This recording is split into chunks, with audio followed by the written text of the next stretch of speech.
వామన చరిత్రలోది.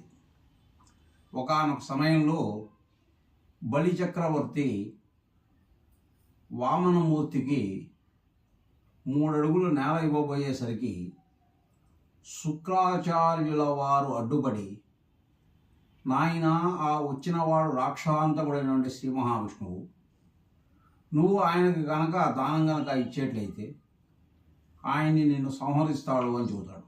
అయినప్పటికీ కూడాను ఆదిన్ శ్రీ సతి సక్కుపై ధనువుపై నంసోత్తరీయంబుపై పాదాద్బంజంబులపై కపోల తటిపై నూత్న మర్యాదంబు చందు కరంబు క్రిందగుట మీదై నా కరంబుంట మేలుగాదే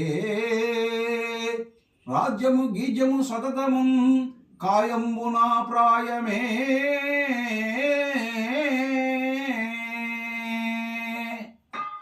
మహానుభావ శుక్రాచార్య, శిబి ప్రముఖులన్నేటి నికాలమున్ భార్గవ.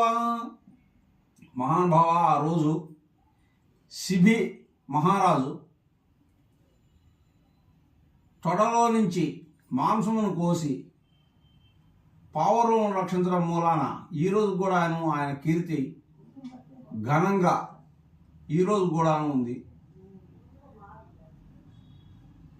కాయంబునా ప్రాయమే, ఈ శరీరం మన ఎంబడి వచ్చేది కాదు, ఎప్పుడు కూడా కీర్తి నా ఎంబడి ఉండేది.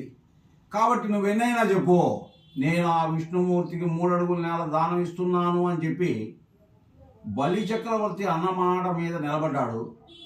అందుకనే ఆ బలి చక్రవర్తి మృత్యుంజయుల్లో ఒకడయ్యి పాతాళ లోకానికి చక్రవర్తి అయ్యాడయా అని చెప్పి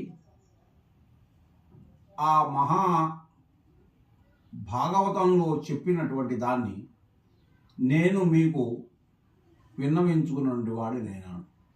ఇట్లు హరి సుబ్బయ్య శాస్త్రి, నందిగామ, అనాసారం భక్తాంజనేయ స్వామి వారి యొక్క అర్చకుడు.